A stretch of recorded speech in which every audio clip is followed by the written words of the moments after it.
Ну, пачнем, уласна, ад гэтага размену, ці можна так казаць. Канешне, ніхто фармальна не кажа, што Хельсінкі на Непіда размянялі, але палітычна гэта ўжо так выглядае як стратэгічны разварот ад Еўропы, ці ўсё ж як вымушаная тактыка ізаляванай краіны, якой ёсць Беларусь, якая шукае партнёраў там, дзе яны засталіся. Як вось вы ўспрынялі гэтыя дзве падзеі?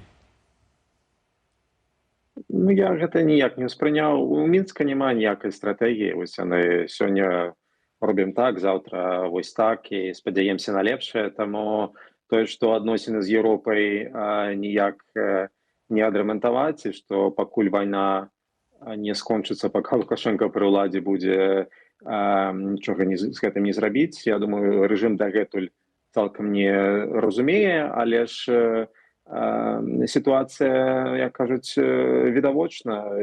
Хельсінкі, Фінляндыя не хоча маць ніякіх стасункаў з Мінскам і не будзе з імі маць, пакуль Мінск з'яўляецца краінай-агрэсарам.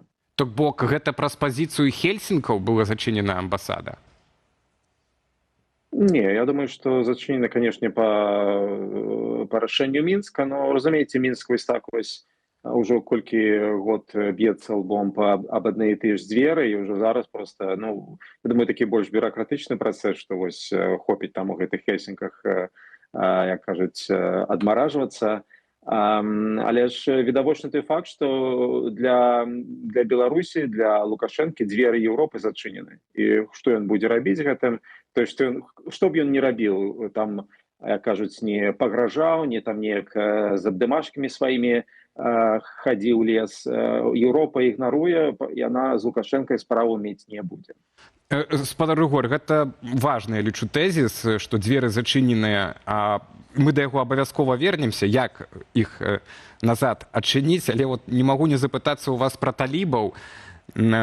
Чаму ўлады нібыта саромеюцца публічна паказваць вось свае адносіны з імі? Мінск сам разумее рэпутацыйную цану такіх новых партнёраў. І нагу, як вы ацэньваеце перспектыву развіцця дачыненняў з гэтым суб'ектам палітыкі?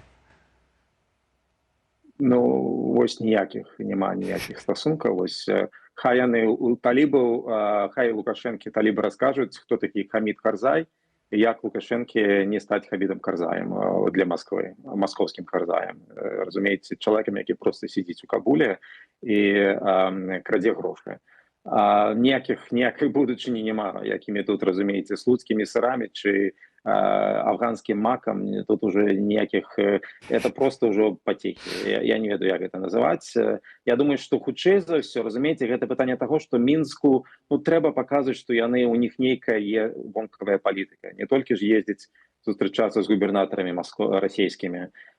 І то ўжо талібы, ці М'янма, хто б даехаў, я думаю, талібам просто было нядрэнна пракаціцца, чаму не.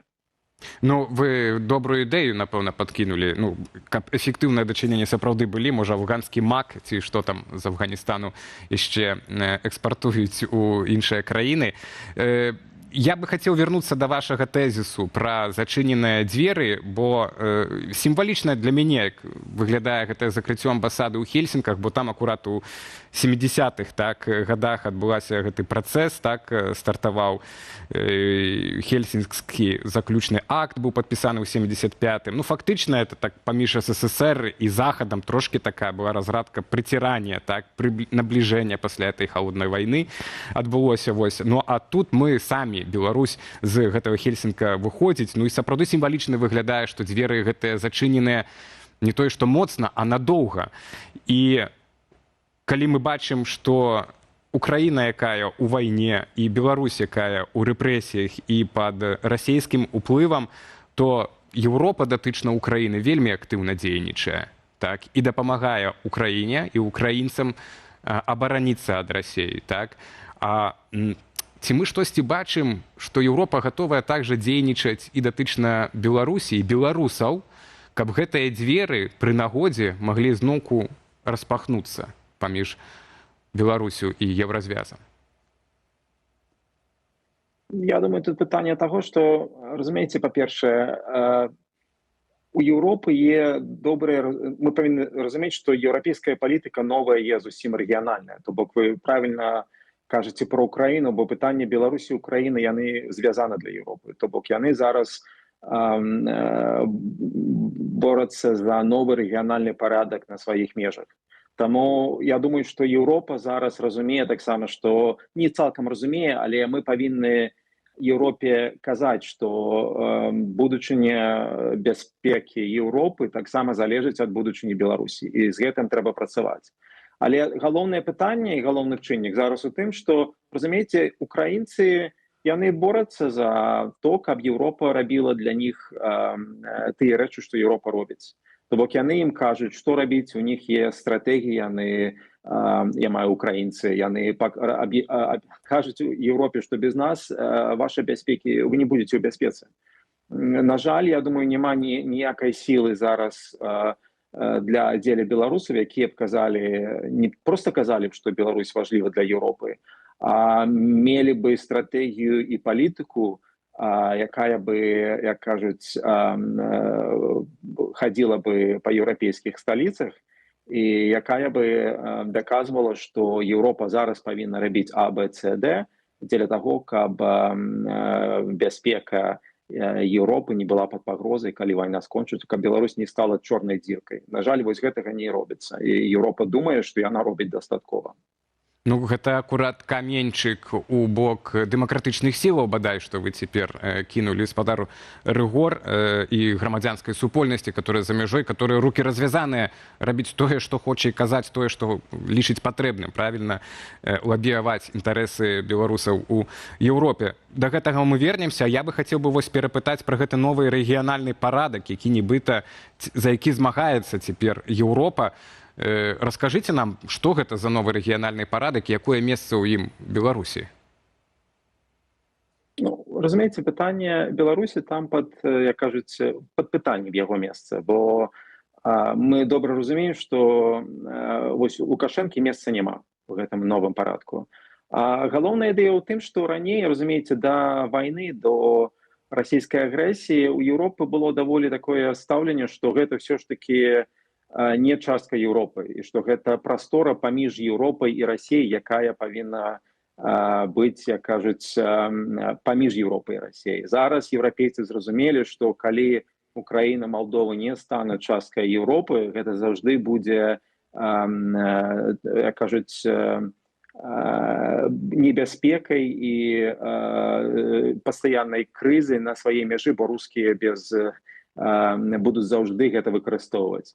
І вось таму зараз еўрапейцы разумеюць, што трэба рабіць усё, каб гэтыя краіны былі незалежнай і часткай Еўропы. І вось гэта новая стратэгія. Адпаведна, калі Лукашенко разам з Масквой борацца супраць гэтага, то Еўропа робіць усё, каб, як кажуць, ну, адпаведна, разумеем, тогда і адносіны да Лукашэнкі, таму ўсе размовы, што еўрапейцы могуць павярнуцца да яго і пачаць з ім нешта абмяркоўваць, гэта проста, як кажуць, размова ні аб чым, бо гэта ідзе насуперак усяго таго, што Еўропа робіць з 22 года.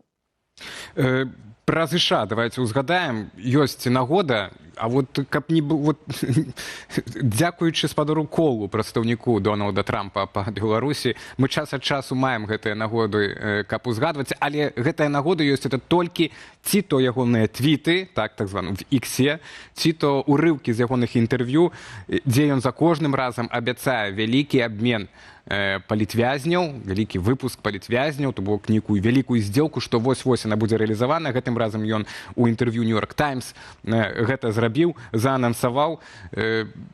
Нам вы якія нагу бачыце перспектывы, ўжо ўсе ўлічваючы гэтыя фактары, тое, што Еўропа пакуль датычна Беларусі асобна нейкай палітыкі не вядзе, вы як бачыце перспектыву вось гэтага амерыканскага трэка на цяпер, і ці сапраўды гэта можа быць нешта большае, чым проста, ну, не проста для сваякоў вызвалення, так, для многіх беларусаў это доўгачаканая падзея, і для мяне таксама, але ці гэта будзе толькі вызваленне палітвязняў, ці нешта большае, напрыклад, змены ўнутранай палітыкі?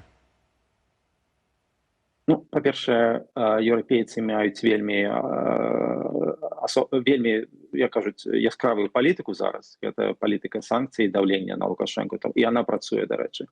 Ну, да гэтага вернемся. А вось што датычна Кола, разумееце, я лічу, што Акно магчымасцяў, на якое спадзяваўся Лукашенко, ўжо ў прынцыпе зачыняецца. Я лічу, што ў амерыканцаў ўжо няма ні часу, ні ідэяў, ні інтарэсу, і іх, як кажуць, рукі павязаны настолькі іншымі рэчамі.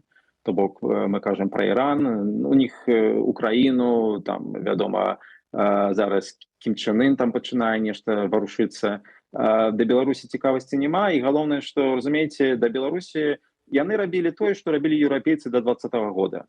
І яны наступілі на тыя ж граблі, на якія еўрапейцы ўжо ніколі не наступяць. Яны палічылі, што усе гэтыя кветкавыя размовы Лукашэнкі нешта пад сабой маюць, нейкі падмурак. Яны нічога спільнага з тым, што цікавіць амерыканцаў, у прынцыпе, не маюць. Яны не маюць ніякіх зараз... Яны маюць добрае разуменне, што Лукашенко не зменіцца. Таму ніякай вялікай здзелкі не будзе. І, разумееце, вось зараз пройдуць выбары, і Трамп зусім забудзе пра Мінск, бо там яму лічбы, разумееце, усіх яго сваякоў там будуць вазіць па допытах у Кангрэс. То бок мы яшчэ не ведаем, як выбары скончацца, але той факт, што калі скончыцца не паразка рэспубліканца, то Трампу зусім будзе не да Беларусі. Таму і галоўна, все ж таки, галоўны актор гэта Еўропа. Амерыканцы яны тут другасную адыгрываюць ролю, і Лукашенко таксама гэта зразумеў, бо калі ён лічыць, што амерыканцы... Выбачайце, што перабіваю, бо застаецца мала часу, вот хацеў бы падсумаваць менавіта з Еўропай. Вы перад гэтым сказалі, што Еўропы няма вось гэтай асобнай такой палітыкі канкрэтна датычна Беларусі, як датычна Украіны, таму што тыя ж самыя дэмакратычныя сілы не кажуць па пунктам, што трэба рабіць, хаця самі пасля сказалі, што ціск, стратэгія ціску, якую, аказвае цяпер, рэалізуе Еўропа датычна Менску, ён працуе, а дэмакратычныя сілы акурат да гэтага і заклікаюць і кажуць, так, трэба працягваць ціснуць. І Ціханаўская, і Латушка, і іншыя. Дык што маюць, які тады рэцэпт, якія дзеянні мае Еўропа прадпрымаць датычна Беларусі? Тут вы слушна падкрэслілі, тут два розных пытання. Палітыка сёння, гэта палітыка ціска на Лукашэнку, яна працуе, але калі мы кажам пра палітыку датычна будучыні Беларусі, яе няма. То бок, і вось тут вялікае пытанне, з якім трэба працаваць, бо палітыка Беларусі не павінна быць палітыкай пра Лукашэнку ці пра беларускія дэмсілы. Гэта іншая тэма, яна асобная і важлівая, але тым не менш яшчэ важлівая рэч стратэгіі, як Беларусь зрабіць еўрапейскай. І вось тут мы маем, як кажуць, чорную дзірку, з якой ні дэмсілы, ні Еўропа сёння не працуюць. І гэта, я думаю, галоўная праблема. Будучыня Беларусі будзе вырашацца беларусамі, і, на жаль, з беларусамі Еўропа сёння не працуе.